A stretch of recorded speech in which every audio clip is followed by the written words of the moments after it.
차가운 쇠사슬이 절렁거리는 소리, 그리고 험준한 산길을 오르는 죄인의 거친 숨소리가 철령 고개를 가득 채우고 있었죠. 한때 임금의 곁을 지키던 대감이 이제는 누더기 같은 죄인복을 걸치고 유배길에 올랐는데 바로 그 순간 덤불 속에서 튀어나온 거지 꼬마 하나가 행렬 앞을 막아섰습니다. 포졸의 시퍼런 칼날 앞에서도 물러서지 않는 그 아이의 눈빛은 횃불처럼 타오르고 있었고 아이는 목숨을 걸고 단 한마디를 외쳤죠. 지금 이 고개를 넘으면 모두 죽는다고 산이 울고 있다고 말입니다. 도대체 이 어린 소녀는 무엇을 보았기에 자신의 목숨까지 내던지며 죄인 행렬의 앞을 가로막은 것일까요? 자, 그날의 진실 속으로 함께 들어가 보겠습니다. 하얀 억새꽃이 바람에 소금처럼 흩날리던 날이었는데 험준한 철령 고개 마루턱에 한 사내가 힘겹게 발을 내디뎠습니다. 무거운 쇠사슬을 질질 끌며 올라선 그 사람은 강태주라는 이름의 대감이었는데 한양에서 떵떵거리며 권세를 누리던 시절은 이미 까마득한 예실이 되어버렸죠. 함경도 끝자락에 있는 성골이라는 외진 곳으로 유배를 떠나는 길이었는데 칼날처럼 차가운 산바람이 그의 여인 뺨을 사정없이 핫고 지나갔습니다. 강태주의 뒤를 따르던 덩치 큰 포졸이 몽둥이로 그의 어깨를 툭 치면서 소리를 질렀는데 어서 발걸음을 재촉하라며 윽박을 질러댔죠. 옆에 있던 다른 포졸도 바닥에 침을 뱉으면서 한양에서 떵떵거리던 시절은 끝났으니 알아서 기라는 식으로 비웃음을 흘렸습니다. 강태주가 쇠사슬을 끌어당기면서 낮은 목소리로 대답했는데 발이 무거워서 지체되는 것이니 조금만 기다려 달라고 힘겹게 말을 마쳤죠. 포졸들의 날선 고함과 채찍질 소리가 고요한 산천을 흔들면서 죄인이 된 대감의 뒤꿈치를 사정없이 쫓아왔습니다. 행렬이 좁은 벼랑길로 접어들려던 바로 그 순간이었는데 갑자기 덤불 속에서 누더기를 걸친 소년 하나가 튀어나왔죠.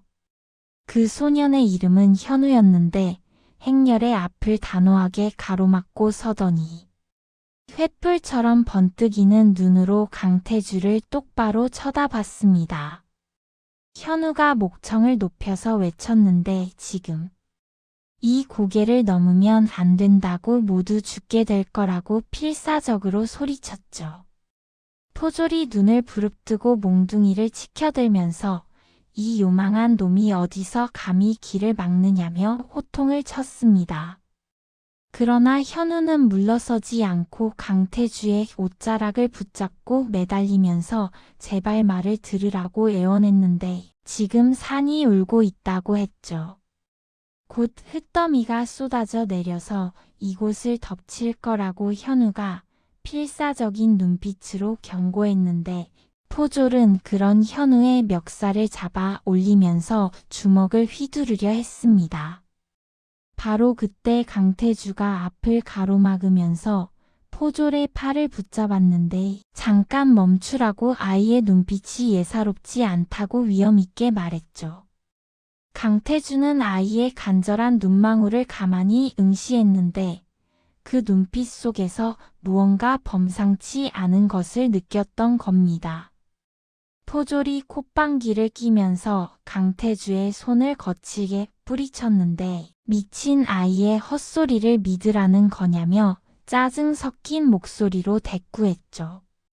다른 포졸도 가던 길이나 빨리 가서 끝내고 술이나 한잔하자며 재촉했는데 강태주가 포졸들의 눈을 뚫어지게 보면서 조용히 설득하기 시작했습니다.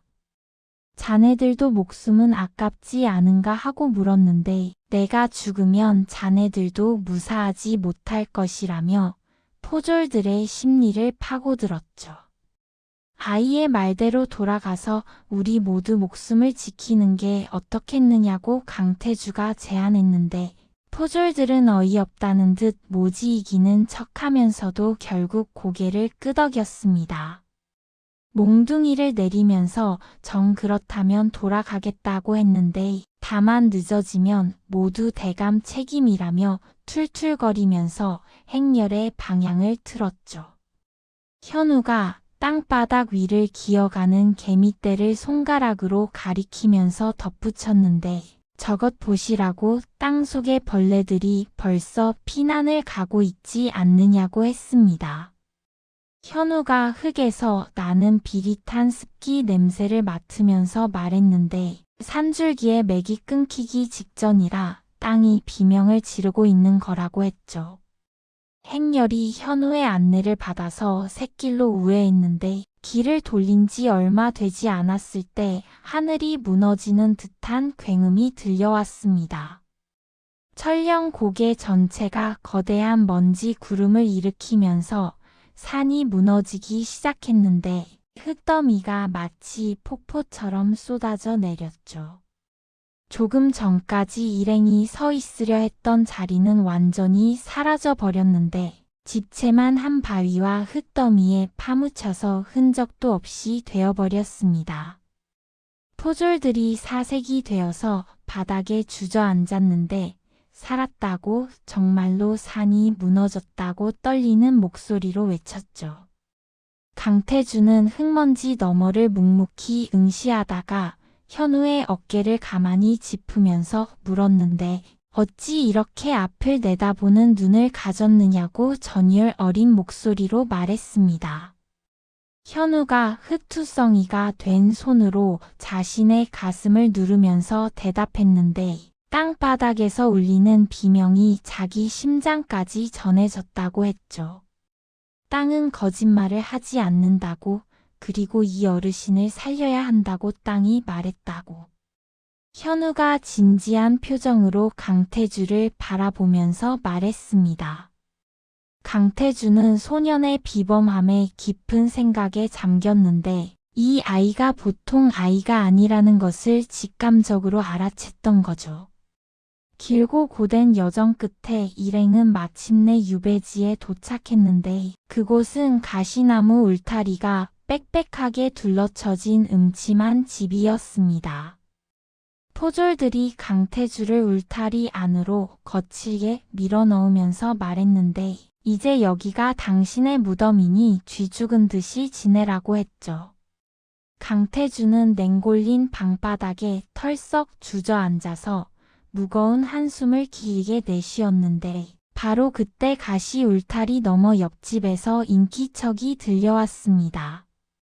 현우와 그의 어머니 옥분이 조심스럽게 다가왔는데 현우가 울타리 틈새로 물이 담긴 사발 하나를 밀어넣으면서 웃었죠.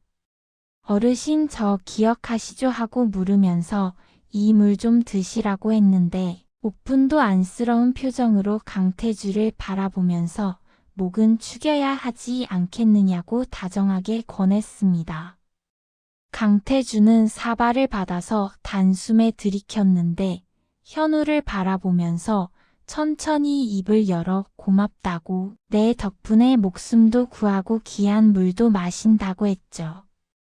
강태주는 가시 울타리 사이로 자신을 빤히 바라보는 현우의 맑은 눈동자를 가만히 응시했는데 그 눈망울을 보고 있자니 가슴 깊은 곳에 묻어두었던 무언가가 꿈틀거리기 시작했습니다. 몇 해 전 도성을 휩쓸었던 역병 때 강태주의 아들이 아버지의 손을 잡은 채 숨을 거두었는데 현우가 건네주는 물사발과 그 야무진 손길이 어찌나 죽은 아들과 닮았는지 모를 일이었죠. 강태주는 목구멍까지 차오르는 뜨거운 울음을 간신히 삼켜야 했는데 지켜주지 못한 죄책감과 애틋한 그리움이 가시 울타리를 타고 흘러왔습니다. 현우가 울타리에 바짝 붙어서 강태주의 얼굴을 살피더니 목소리를 낮춰서 나직하게 속상했는데 돌아가신 아버지가 직관이셨다고 했죠. 그래서 기운이 조금 보인다고 했는데 어르신이 이 집에 들어오고 나서부터 땅에 차가운 기운이 거두어지고 있다고 말했습니다. 강태주는 아이의 비범한 말에 옅은 미소를 지으면서 너는 아이 잡지 않게 말하는 게 참으로 묘하구나 하고 감탄했죠. 바로 그때 화려한 가마가 흙먼지를 일으키면서 나타났는데 이 고을의 사또가 부채로 코를 막으면서 가마에서 내렸습니다. 사또는 강태주를 향해 비열하게 웃으면서 한양의 대감이 어쩌다 이 지경이 되었느냐며 초라한 행색을 조롱했죠. 사또는 포졸들이 빼앗아온 곡식 가만히 이들을 가리키면서 옥분을 향해 소리를 질렀는데 이놈들도 언제 죽을지 모를 일이니 곡식들을 빨리 관아로 옮기라고 윽박 질렀습니다. 현우가 사또의 뒷모습을 노려보면서 코를 꽉 막고 인상을 찌푸렸는데 강태주의 귀에 대고 작게 속삭였죠. 어르신, 저 사또가 걷는 땅에서는 고약한 냄새가 난다고 했는데 썩은 냄새랑 백성들의 피눈물 냄새가 진동을 한다고 말했습니다. 강태주는 아이의 예리함에 다시 한번 놀랐는데 현우의 작은 손을 살며시 잡으면서 속으로 다짐을 했죠. 탐욕의 눈먼 자가 가는 곳마다 땅이 죽어간다고 생각하면서 쇠사슬을 쥔 손에 힘을 주었는데 반드시 이 고을의 어둠을 걷어내겠다고 결심했습니다. 유배지의 첫날 밤은 백성들의 곡소리와 현우의 맑은 눈망울이 교차하면서 깊어만 갔는데 강태주는 냉골린 방에서 얇은 이불 하나로 밤을 견뎌야 했죠. 뼛속까지 스며드는 한기에 온몸이 덜덜 떨렸는데 도저히 잠을 이룰 수가 없었습니다. 바로 그때 가시 울타리 틈으로 현우의 작은 손이 불쑥 들어왔는데 따뜻한 온기가 느껴지는 돌멩이 하나를 건네주었죠. 어르신, 이거 품에 안고 주무시라고 했는데 따뜻할 거라면서 아궁이 속에서 종일 구운 돌이라 온기가 오래 간다고 말했습니다. 강태주는 따뜻한 돌멩이를 가슴에 품으면서 눈이 붉게 달아올랐는데 어찌 이리 마음이 깊으냐고 정말 고맙다고 떨리는 목소리로 인사를 건넸죠. 현우가 울타리 너머에서 나직하게 대답했는데 어르신이 오셔서 우리 마을 땅이 기뻐하고 있다고 했습니다. 어르신은 꼭 살아서 좋은 일을 하실 분이라고 대견하다는 듯이 강태주를 보면서 웃었는데 강태주는 소년이 건넨 돌멩이에 심장이 녹는 것 같았죠. 가시 울타리를 사이에 두고 따뜻한 정이 흘렀는데 소년의 순수한 마음이 강태주의 영혼을 어루만졌습니다. 강태주는 돌멩이를 꼭 안은 채 조용히 눈을 감으면서 다짐했는데 이 아이와 어머니를 위해서라도 반드시 이겨내야 한다고 생각했죠. 유배지의 밤은 백성들의 한숨과 아이의 온기로 채워졌는데 이튿날 아침이 밝았지만 고을에는 새소리 대신 백성들의 처절한 곡소리가 먼저 울려 퍼졌습니다. 마을 노인들이 관아 앞 곡간을 붙잡고 바닥을 긁으면서 통곡하고 있었는데 사또가 기우제 비용을 명목으로 백성들의 마지막 남은 시곡까지 억지로 빼앗아 갔기 때문이었죠. 강태주는 가시 울타리 너머로 그 비참한 광경을 지켜보면서 주먹을 꽉 쥐었는데 한 노인이 포졸의 바지 가랑이를 붙잡고 울면서 매달렸습니다. 날이 제발 한 번만 살펴달라고 이 곡식까지 가져가시면 저희는 굶어 죽는다고 애원했는데 포졸이 노인의 손을 거칠게 뿌리치면서 몽둥이를 치켜들었죠. 이 늙은이가 어디서 감히 관청의 일에 참견하느냐며 사정없이 몽둥이를 휘둘렀는데 노인은 힘없이 바닥에 고꾸라졌습니다. 옆에 있던 다른 노인들도 포졸들의 무자비한 매질에 피를 흘리면서 쓰러졌는데 이를 지켜보던 강태주의 눈에서 불꽃이 튀었죠. 눈앞에서 죽어가는 백성들을 보고도 가만히 있을 수가 없었는데 강태주가 날카로운 가시에 살점이 찢기는 고통을 무릅쓰고 울타리를 박차고 나갔습니다.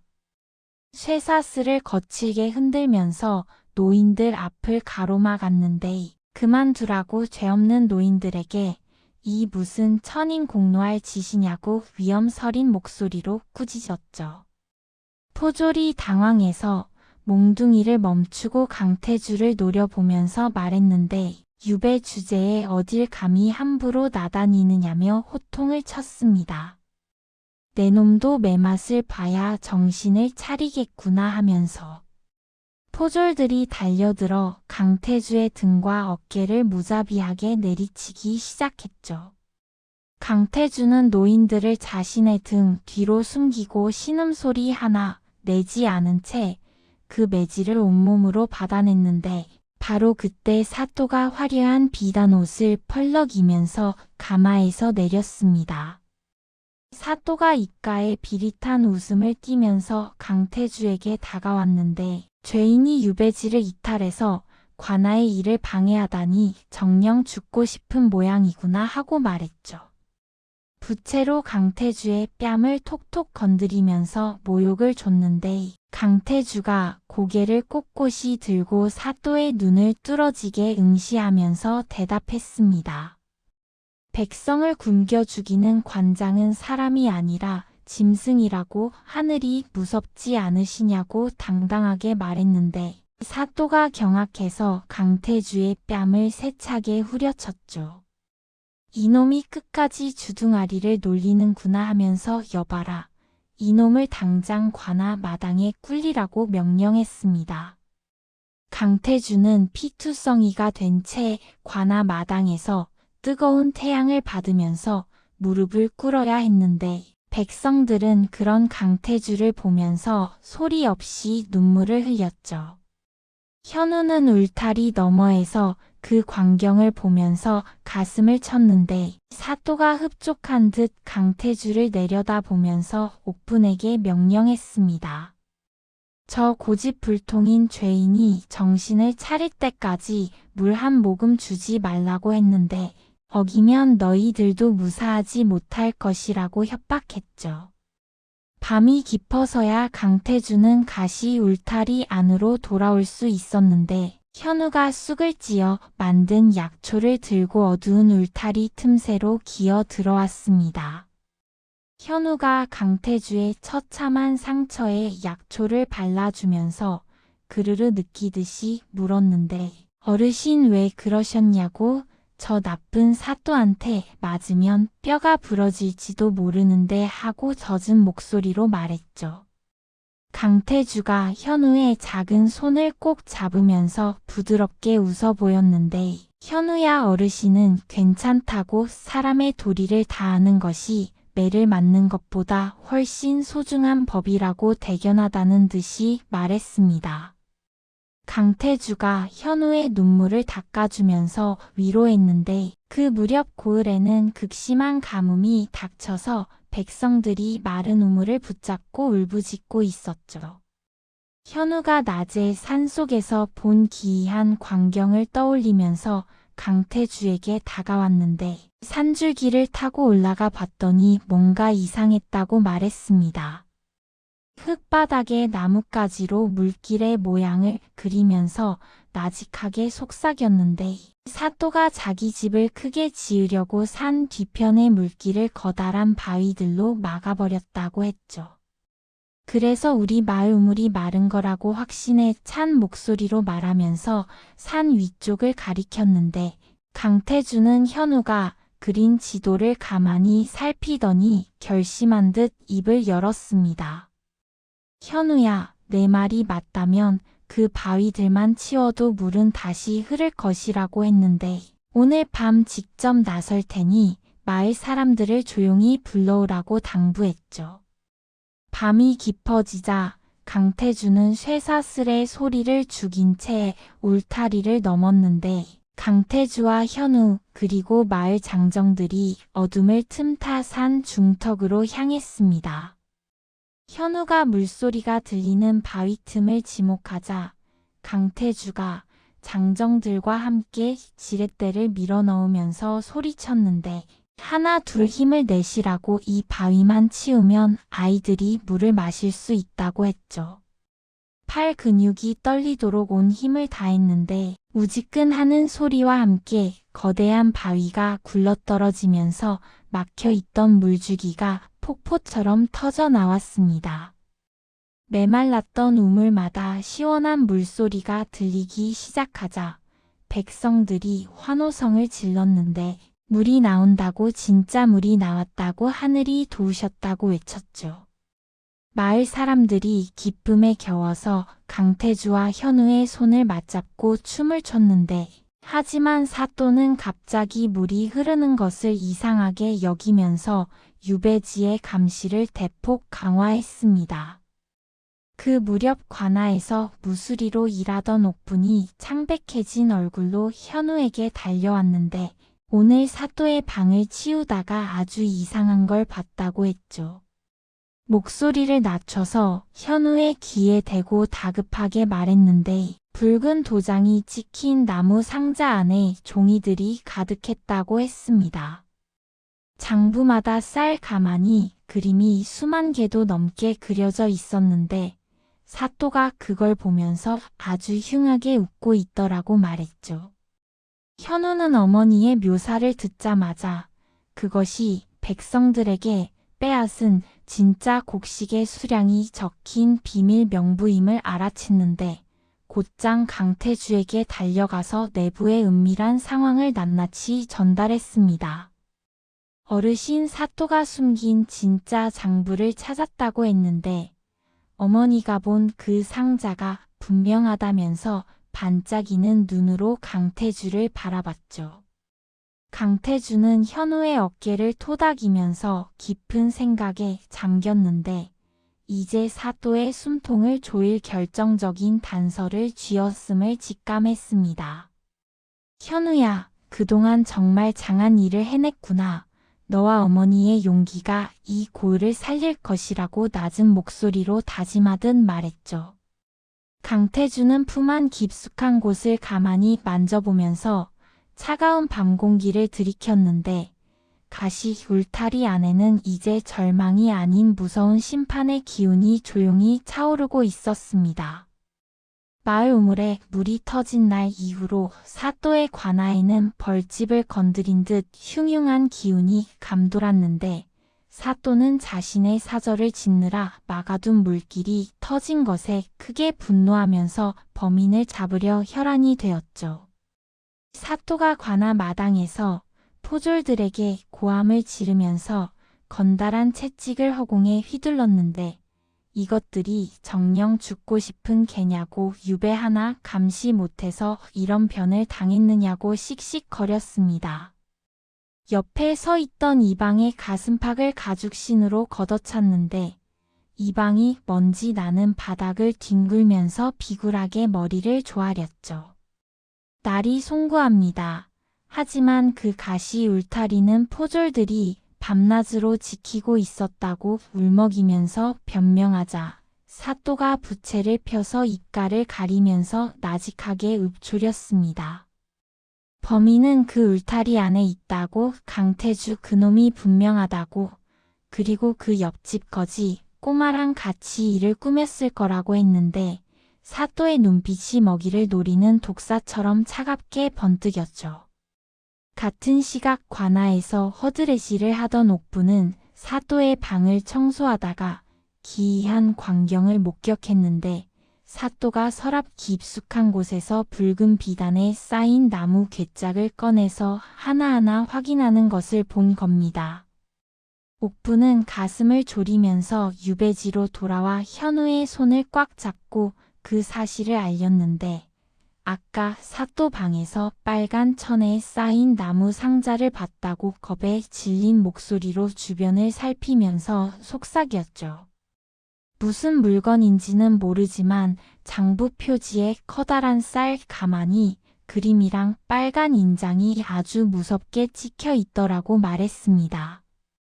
현우가 어머니의 말을 듣고는 미간을 찌푸리면서 깊은 생각에 잠겼는데 흙바닥에 막대기로 옥분이 묘사한 상자의 모양을 천천히 그리기 시작했죠.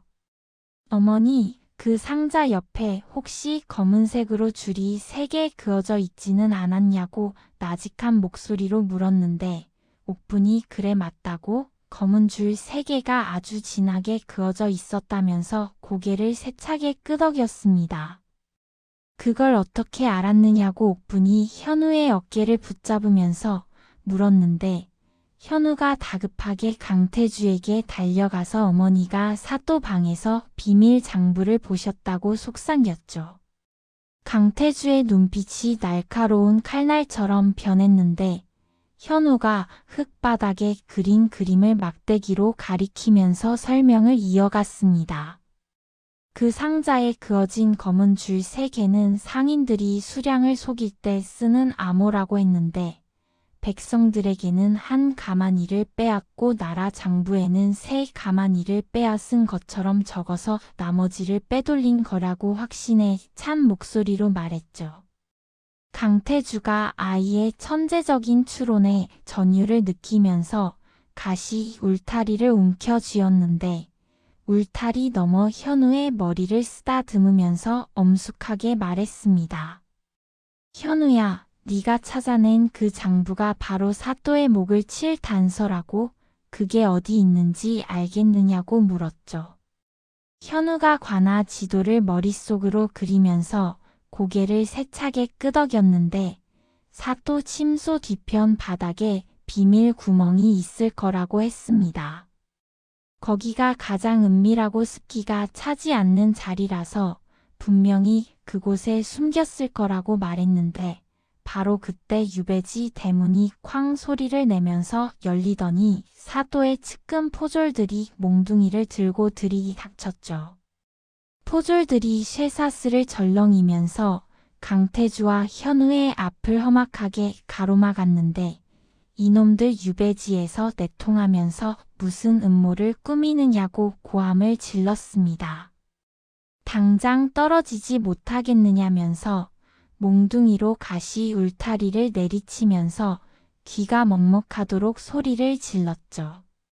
현우가 깜짝 놀라서 뒤로 물러나자 강태주가 쇠사슬을 끌어당겨서 아이를 자신의 뒤에 숨겼는데 차가운 표정으로 포졸들을 노려보면서 침착하게 말했습니다. 어린아이와 물 한 잔 나누는 것이 무슨 대수라고 이리 소란을 피우느냐고 했는데 포졸이 비열하게 웃으면서 강태주의 가슴팍을 몽둥이 끝으로 툭 쳤죠. 사또 나리께서 너희 둘의 기운이 심상치 않다고 하셨다면서 특히 저 꼬마 놈이 요술을 부린 게 분명하다고 말했습니다. 포졸들이 현우를 강제로 끌어내려 하자 옥분이 비명을 지르면서 달려와 포졸의 다리를 붙잡았는데 안 된다고, 우리 아이는 아무 죄도 없다고 제발 현우만은 살려달라고 울부짖었죠. 바닥을 기면서 매달렸지만 포졸은 발길질로 옥분의 옆구리를 걷어찼는데 바닥에 쓰러진 어머니를 보면서 현우가 눈물을 터뜨리며 포졸에게 달려들었습니다.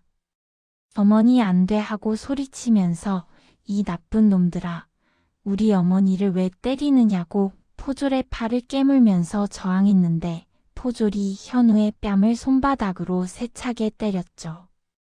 이를 지켜보던 강태주의 전신에서 서슬퍼런 위험과 살기가 뿜어져 나왔는데 포졸의 손목을 낚아채면서 뼈가 으스러질 듯 힘을 주어 비틀었습니다. 감히 내 앞에서 누구를 건드리는 것이냐고, 당장 그 더러운 손 놓지 못할까 하고 호령하자 포졸이 겁에 질려서 주춤하면서 몽둥이를 떨어뜨리고 뒤로 물러났죠. 포졸은 바닥에 침을 뱉으면서 씩씩거리더니 현우를 손가락으로 가리키면서 경고했는데 오늘 밤까지 사또 나리께서 직접 너희를 신문하러 오실 테니 목 씻고 기다리라고 했습니다.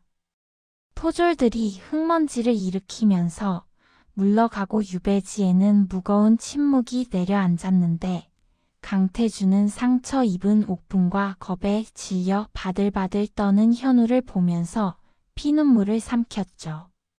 더 이상 정체를 숨기고 있다가는 이 순수한 아이와 어머니가 죽을 판이었는데 강태주가 결심한 듯 현우를 방 안쪽 깊숙한 곳으로 조용히 불러앉혔습니다.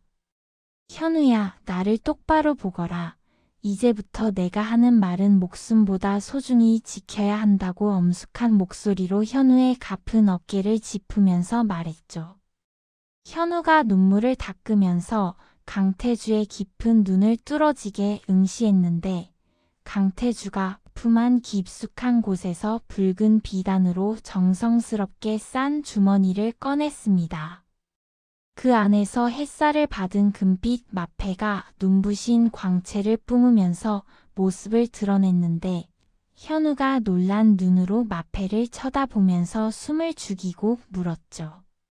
어르신 이게 뭐냐고 왜 이렇게 빛이 나고 무겁게 생겼냐고 물었는데 강태주의 진짜 정체가 밝혀지는 순간 현우의 눈동자가 파도치듯 크게 흔들렸습니다. 현우는 잠시 멍하니 있다가 이내 강태주 앞에 넙죽 엎드려서 바닥에 절을 올렸는데 어사 또 날이 저희를 이 고통받는 백성들을 제발 구원해 달라고 차가운 흙바닥에 머리를 찌우면서 간절하게 울부짖었죠. 강태주가 현우를 일으켜 세우면서 떨리는 아이의 몸을 따뜻하게 안아주었는데 현우야, 네가 보여준 용기가 아니었다면 나도 비기의 실체를 잡지 못했을 것이라고 말했습니다. 흑투성이가 된 현우의 머리를 쓰다듬으면서 굳은 표정으로 말했는데 이제 사또가 너를 잡아가두려 할 것이라고 무섭겠지만 조금만 더 참고 견디라고 당부했죠. 현우의 손을 꼭 잡으면서 다시 한번 힘주어 말했는데 반드시 너를 구하러 간다고 어떠한 일이 있어도 너를 혼자 두지 않겠다고 약속했습니다. 현우가 강태주의 손을 마주 잡으면서 고개를 세차게 끄덕였는데 돌아가신 아버지가 말씀하셨다고 땅을 사랑하는 사람은 결코 비겁해지지 않는다고 당차게 대답했죠. 아이의 당찬 대답에 강태주의 가슴 속에서 뜨거운 정의의 불꽃이 타올랐는데 유배지 담장 너머에서 대기하고 있던 수행원들에게 은밀한 눈짓 신호를 보냈습니다.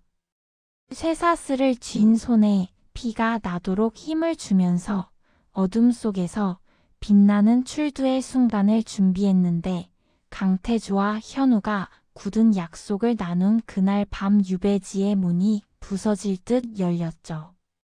사또가 보낸 포졸들은 현우를 요술을 부려 물길을 막은 죄인으로 몰아서 강제로 끌고 갔는데 강태주는 피눈물을 삼키면서 현우를 보냈습니다. 관아의 가장 깊은 곳에서 사또의 목을 칠 결정적 순간을 기다리기 위해서였는데 다음날 새벽 안개가 자욱하게 깔린 관아의 아침은 서리빨이 내려앉은 듯 차갑고 무거웠죠. 관아 마당 한복판에는 어린 현우가 좁은 나무 옥사에 갇힌 채 창백한 얼굴로 덜덜 떨고 있었는데 사또가 비단 관복 소매를 거만하게 휘저으면서 걸어나와 죄인처럼 꿇어앉은 옥분을 내려다봤습니다. 옥분은 바닥에 이마를 찌우면서 사또의 신발 끝을 향해 가쁜 손을 뻗었는데 사또 나리 우리 현우는 아무것도 모르는 아이라고 제발 한 번만 자비를 베풀어 달라고 피맺힌 목소리로 통곡했죠. 사또는 비단신으로 옥분의 손을 거칠게 쳐내면서 가늘게 뜬 눈으로 옥사 속 현우를 노려봤는데 부채를 탁 접으면서 옥분에게 서슬퍼런 고함을 질렀습니다. 이 요망한 년이 끝까지 거짓을 꾸미는구나. 저 어린 놈이 유배자와 내통해서 관아의 비밀을 노린 것을 내가 모를 줄 알았더냐고 으름장을 놓았죠. 옥사를 향해 손가락질하면서 포졸들에게 잔인한 명령을 내렸는데 여봐라, 저놈이 입을 열 때까지 매질을 멈추지 말라고 배후에 누가 있는지 낱낱이 밝혀내야겠다고 했습니다. 포졸이 곤봉을 치켜들고 현우를 내리치려 했는데 바로 그때 관아 정문 너머에서 육중한 쇠사슬 소리가 땅을 울리면서 들려왔죠. 강태주가 누더기 옷을 걸친 채 쇠사슬을 질질 끌면서 관아 마당으로 천천히 걸어 들어왔는데 평소에 인자함은 온데간데 없고 눈빛이 마치 성난 호랑이처럼 번뜩이고 있었습니다. 당장 그 손 멈추지 못할까 하고 천둥 같은 호령을 내지르면서 포졸들의 앞을 단호하게 가로막았는데 일개 골수령이 천하의 법도를 무시하고 어린아이를 핍박하다니 하고 꾸짖었죠.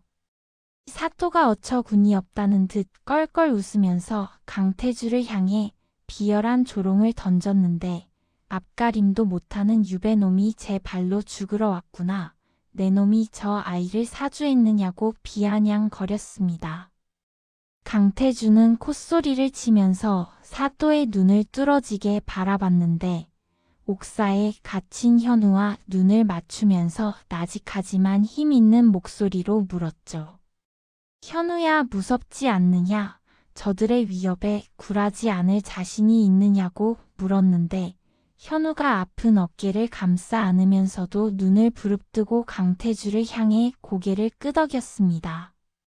옥사 창살을 움켜쥐면서 관아 앞에 모여든 백성들을 향해 목청껏 소리쳤는데 날이 저는 무섭지 않다고 여러분 사도의 침소 뒤편 바닥을 보시라고 그 아래에 여러분에게 빼앗은 곡식이 숨겨져 있다고 외쳤죠. 현우의 외침에 사또의 얼굴이 순식간에 흑빛으로 변하면서 입술이 파르르 떨렸는데 당황한 사또가 혀가 꼬인 채 포졸들에게 다급하게 손짓을 하면서 소리쳤습니다. 저놈의 주둥아리를 당장 틀어막으라고 여차하면 목을 베어도 좋다고 다급하게 명령했는데 포졸들이 칼을 뽑아들고 현우에게 달려들려던 일촉즉발의 절체절명의 순간이었죠. 강태주가 걸치고 있던 누더기 옷을 단숨에 찢어버리면서 품 안에서 무언가를 높이 치켜들었는데 아침 햇살을 받은 금빛 마패가 눈이 멀 정도로 눈부신 광채를 뿜어내면서 마당을 가득 채웠습니다. 암행어사 출두야 하고 강태주의 호령이 떨어지기 무섭게 관아 담장 너머에서 수십 명의 장정이 담을 넘어 쏟아져 들어왔죠. 유배지에서 강태주를 감시하던 포졸들도 갑자기 품 안에서 광군 복장을 꺼내 입었는데 순식간에 사도의 부하들을 제압하면서 관아 마당을 장악했습니다. 백성들은 이 기적 같은 광경에 얼을 잃고 바라보다가 이내 만세를 부르기 시작했는데 어사 또 날이다. 진짜 암행어사가 오셨다. 이제 우리는 살았다고 환호성을 질렀죠. 한 노인이 덩실덩실 춤을 추면서 눈물을 닦았고 마당은 금세 환호성으로 가득 찼는데 강태주가 마패를 사도의 눈앞에 들이밀면서 서슬퍼런 어조로 꾸짖었습니다. 너는 백성을 지켜야 할 관장의 신분으로 사리사욕을 채웠으니 그 죄를 어찌 다 갚으려느냐고 했는데 사또는 다리에 힘이 풀려서 그 자리에 주저앉아 바들바들 떨면서 강태주의 바지 가랑이를 붙잡았죠. 어사또 날이 살려달라고 잠시 탐욕에 눈이 멀어서 실수를 했다고 비굴하게 머리를 조아리면서 목숨을 구걸했는데 강태주가 사또의 손을 거칠게 뿌리쳤습니다. 옆에 서 있던 자신의 수하들에게 엄숙하고 단호하게 지시했는데 이자를 당장 포박해서 옥에 가두라고 그리고 아이가 지목한 창고 바닥을 샅샅이 뒤지라고 명령했죠. 현우는 옥사에서 풀려나자마자 옥분의 품으로 달려가서 와락 안겼는데 옥분은 현우의 얼굴을 어루만지면서 기쁨과 안도의 눈물을 펑펑 쏟아냈습니다. 강태주는 현우에게 다가가서 무릎을 굽히고 아이의 눈을 따뜻하게 바라봤는데 현우야, 네가 보여준 용기가 아니었다면 이 어둠을 걷어내지 못했을 것이라고 정말 장하다고 칭찬했죠. 흑투성이가 된 현우의 머리를 쓰다듬으면서 인자한 미소를 지어 보였는데 현우가 소매로 눈물을 닦으면서 강태주의 손을 꼭 잡고 밝게 웃었습니다. 달이 땅이 말했다고 정의로운 사람이 오면 비가 내리고 우물이 맑아질 거라고 했는데 현우의 말이 끝나기 무섭게 멀리서 천둥 소리가 들리더니 메말랐던 땅에 단비가 쏟아지기 시작했죠. 백성들은 빗속에서 얼굴을 하늘로 향하고 만세를 부르면서 강태주와 현우의 이름을 연신 외쳤는데 며칠 뒤 유배지를 둘러싸고 있던 날카로운 가시나무 울타리가 마을 사람들의 손에 의해 철거되었습니다. 더 이상 죄인이 아닌 고을의 영웅이 된 강태주의 마당에는 정이 듬뿍 담긴 밥상이 차려졌는데 옥분이 하얀 김이 모락모락 나는 쌀밥과 나물을 올리면서 강태주에게 말했죠. 날이 이 은혜를 평생 어찌 갚아야 할지 모르겠다고 저희를 지켜주셔서 정말 고맙다고 눈시울을 붉히면서 고개를 숙였습니다. 강태주가 껄껄 웃으면서 숟가락을 들었는데 은혜라니 오히려 자기가 현우에게 목숨을 비쳤다고 이 아이는 장차 나라의 큰 제목이 될 것이라고 말했죠. 현우가 강태주의 곁에 앉아서 야무지게 밥을 먹다가 초롱초롱한 눈으로 강태주를 바라봤는데 날이 꼭 다시 뵙고 싶다고 씩씩하게 말했습니다. 강태주가 아이의 작은 손을 마주 잡으면서 따뜻하게 약속했는데 너는 이제 내 아들이나 다름없다고 한양에서 너를 기다리고 있을 테니 꼭 찾아오라고 했죠. 현우의 이마를 가볍게 짚으면서 인자한 목소리로 덧붙였는데 네가 한양에 오는 날 세상에서 가장 맛있는 음식을 대접해 주겠다고 약속했습니다. 두 사람의 약속 위로 따뜻한 봄비가 내리쬐면서 유배지의 상처를 어루만졌는데 가시 울타리가 사라진 마당에는 이제 차가운 쇠사슬 소리 대신 백성들의 웃음소리만 가득했죠. 강태주는 현우라는 작은 등불을 가슴에 품고 한양으로 향하는 길을 조용히 준비했는데 유배지의 가시밭길 위에서 피어난 이 아름다운 인연은 조선의 산천을 따라 전설이 되어 흘러갔습니다. 이른 아침 강태주가 유배지를 떠나기 위해 말에 올라타자 마을 사람들이 길가로 쏟아져 나왔는데 현우와 옥부는 행렬의 맨 앞에서 손을 흔들면서 강태주의 앞길을 배웅했죠. 강태주가 멀어지는 마을과 현우를 돌아보면서 나직하게 혼잣말을 남겼는데 지관의 아들이라더니 과연 내 인생의 가장 좋은 기운을 이 아이에게서 얻었다고 했습니다. 강태주의 행렬이 고개마루를 넘어가고 현우는 그 뒷모습이 보이지 않을 때까지 그 자리에 서 있었는데 고을의 바람은 이제 더 이상 차갑지 않았고 땅에서는 생명의 기운이 파릇하게 돋아나고 있었죠. 현우는 품 안에 소중히 간직한 강태주의 편지를 만지면서 장차 훌륭한 사람이 되겠노라 다짐했는데 가시 울타리 안의 어둠은 걷히고 이제 소년과 선비의 앞날에는 눈부신 햇살만이 가득 차 올랐습니다. 두 사람의 신의와 우정은 시간이 흘러도 변치 않는 조선의 가장 따뜻한 이야기로 남게 되었죠.